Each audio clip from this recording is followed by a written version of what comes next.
You can't just do one style of conversation. You want to get involved with all styles of conversation. Arrow.net, ARROE.net. We are unplugged and totally uncut with Avi Loeb. I'm doing great, thank you. Before we even get started, I got to ask, do you have any connections to any extraterrestrials that can stop by the planet today so we can all get the hell out of here? Well, one reason I'm trying to search for intelligence in space is I don't often find it here on Earth. Well, and see, that's being from the big sky country of Montana. I always dreamed about being up there in space. I wanted to, go find the things like you're doing. So I'm so jealous that you get to do this on an everyday basis. Yeah, well, it's part of the science that I'm working on. And I think it's a scientific question as to whether we have a smarter kid on our cosmic block. It's not a philosophical question. We just need to look through our windows. And, Enrico Fermi 70 years ago asked, where is everybody? Well, you would never find out if you sit on the sofa and ask this question and say, nobody is knocking on my door. You have to look through the windows, and you better use telescopes. And gladly, there is a profession of scientists doing that. They are called astronomers. And I think the search for equipment that was manufactured by an extraterrestrial technological civilization should be mainstream in astronomy. The reason is simple. We sent out Voyager, New Horizons, other spacecraft, 5 of them, out of the solar system. Mm-hmm. And just imagine an extraterrestrial civilization finding them 1 billion years from now. They would look like space trash, but nevertheless, they would indicate that we existed. And in fact, these are the longest surviving monuments of humanity, because everything here on Earth will be burned up by the sun once the sun dies. Right.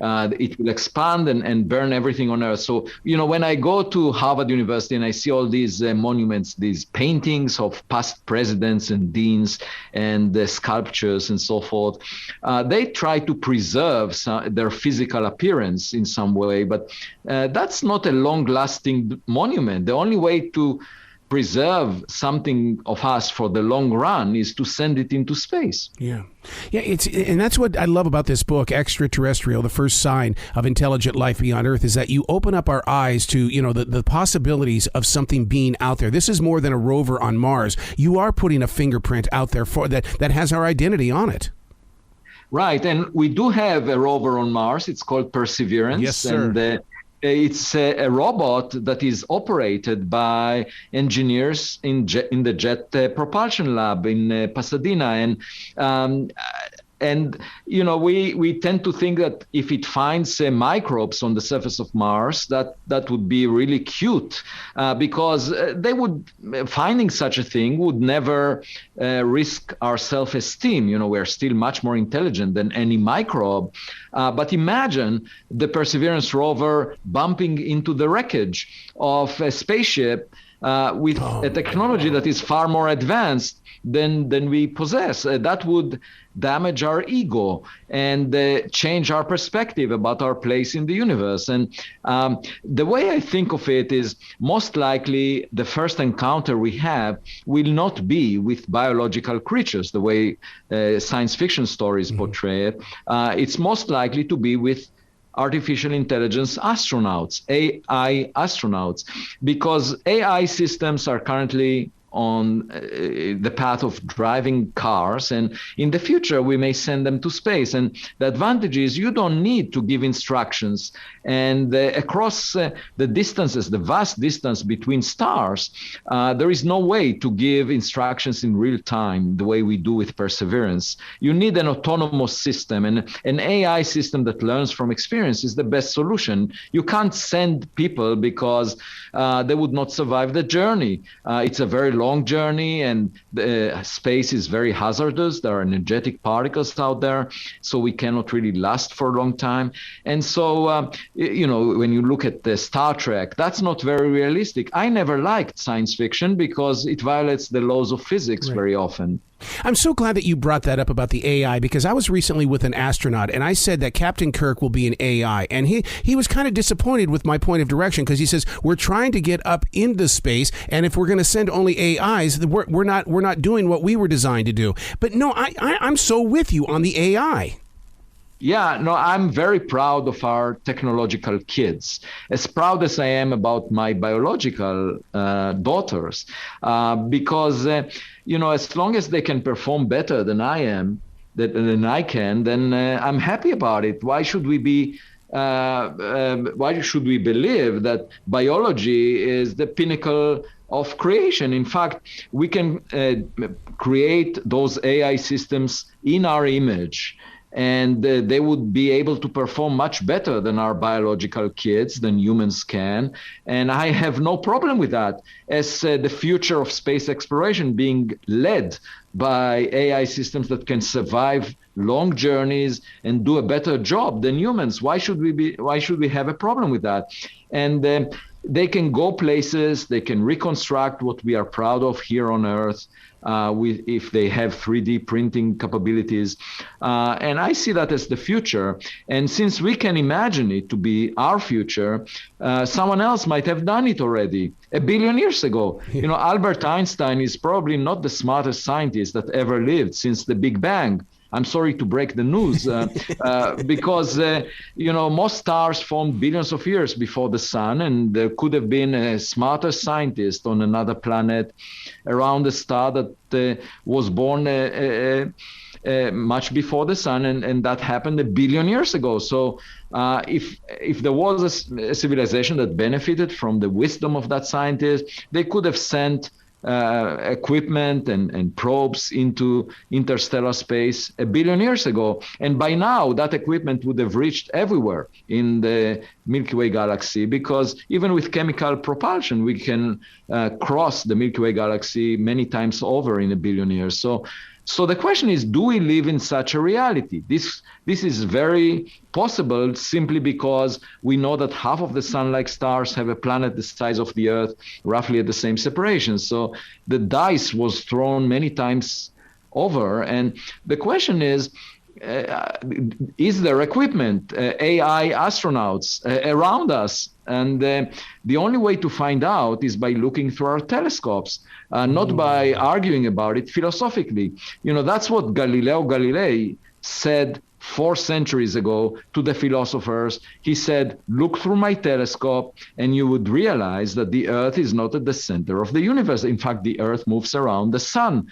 And they said, no, we know that it's the other way around. We know that the sun moves around the Earth. We don't want to look through your telescopes. And by the way, you are under house arrest. We don't want other people to listen to you. And today they would have canceled him on social media, and he wouldn't get many likes on Twitter. But that would not change the fact that the Earth moves around the sun. And if we don't look through our windows, it would not get rid of our neighbors. The telescope that's replacing Hubble, will it be in search of extraterrestrials up there? That's the James Webb Space Telescope. And in fact, half a year ago, I wrote a paper with an undergraduate student from Stanford, where we suggested that the James Webb telescope would be able to detect city lights on the habitable planet that is closest to us, around Proxima Centauri, because that planet is so close to the star that it has a permanent day side and a permanent night side. It's tidally locked. And if you have a civilization there, they might want to put photovoltaic cells on the day side and transfer the electricity to the night side, such that they can illuminate the night side and warm it up. And if there is something of that sort, if there are city lights on the night side of Proxima Centauri b, then in principle the James Webb Space Telescope can look for them and find them. And another suggestion that I made 7 years ago was that it could potentially search for industrial pollution in the atmospheres of other planets. And finally, it could also look at an object like Oumuamua, the next Oumuamua that we witness, that doesn't look like a rock, doesn't look like an asteroid or a comet, but it came from outside the solar system, and perhaps get much better data than we have on Oumuamua, simply because that this telescope, the Webb telescope, is so much better than any telescope we've used before. Wow. Let's talk about 2017. What was seen, and was there any way to measure the age of it and where it came from?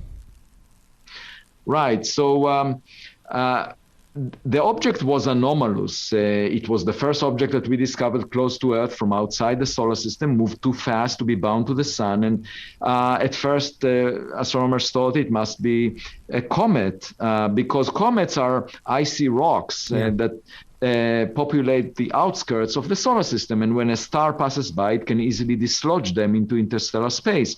The only problem is there was no cometary evaporation, no cometary tail around this object. And in fact, the Spitzer Space Telescope looked very deeply around it and couldn't see any traces of carbon-based molecules. So it was clearly not a comet of a type that we had seen before. And then as it was tumbling every 8 hours, the amount of sunlight reflected from it changed by a factor of 10. And that meant that it has a very extreme shape. Most likely flat shape, pancake-like, based on the variation of reflected light. And then the object exhibited an excess push away from the sun by a force that could not be related to cometary evaporation, because we haven't seen that.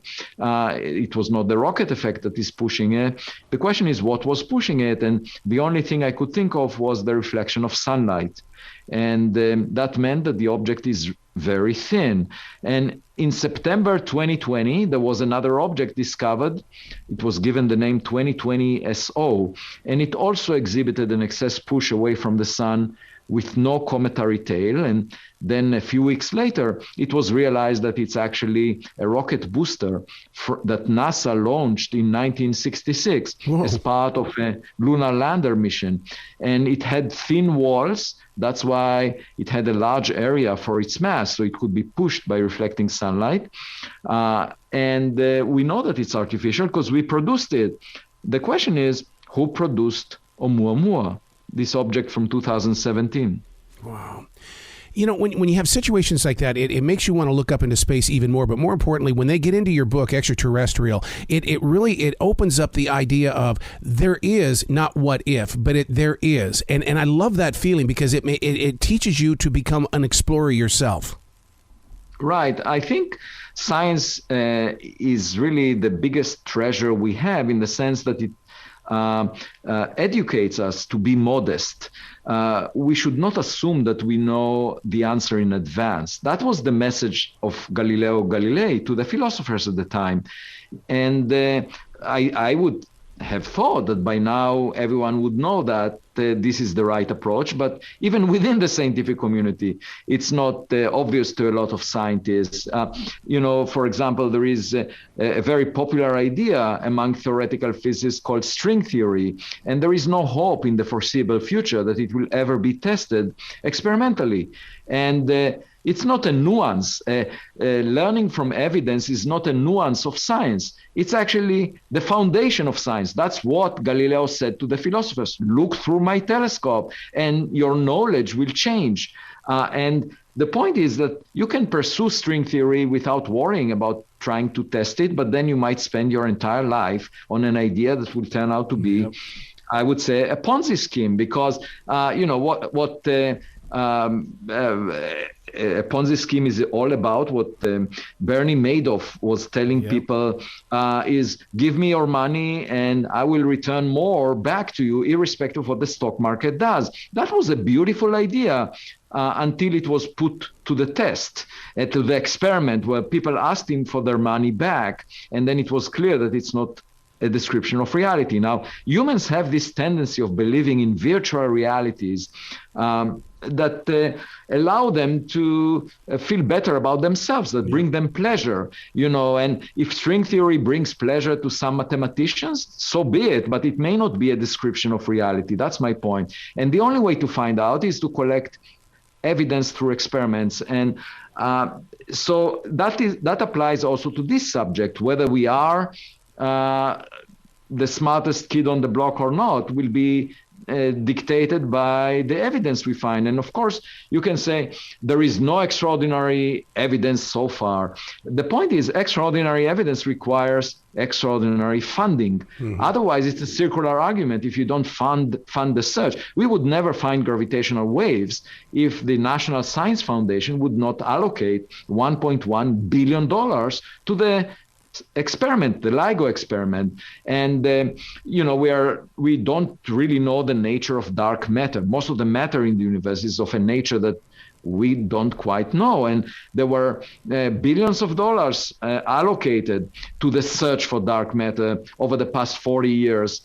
We haven't found it yet, but that's the way science is done. You do experiments, you try to figure it out. And therefore, by the same token, to figure out whether we have neighbors and whether they are smarter than we are, we should search for them. We should search for equipment near Earth. 70 years ago, Enrico Fermi had lunch at Los Alamos with colleagues, and he said, well, if it's so likely that there are other intelligent civilizations out there, where is everybody? Right. And of course, this is a very presumptuous question of the type that the fisherman would ask, sitting on the beach looking at the ocean and saying, where are all the fish? I don't see anything. Well, if you don't use a fishing net, you will never find any fish. And if you're sitting at home and you say, nobody is knocking on my door, therefore I don't have neighbors, that's not a scientific approach. The right approach is to look through your windows, and you better use telescopes. Yeah. You've got to come back to this show anytime in the future. I could talk to you all day, sir. Thank you. I'll be glad to do it again, especially if we find something that is of undisputable nature. Absolutely. The website is, and first of all, I want listeners to go to get the book, because the book is going to open the heart. And then I want them to go to your website, because that's where things are really going to churn inside their imaginations. Thank you. Yeah, I write commentaries every few days, and they might find it interesting in addition to my book, Extraterrestrial. And I have a lot of interviews. So over the past year, I had about 2,000 of them. And I really feel that the public and the government now are curious, are genuinely interested in finding the answer to this question. And my task is to bring the subject to the mainstream of science as well. Oh, I love it so much. You have yourself a brilliant day today, okay, Professor? Thanks for hosting me.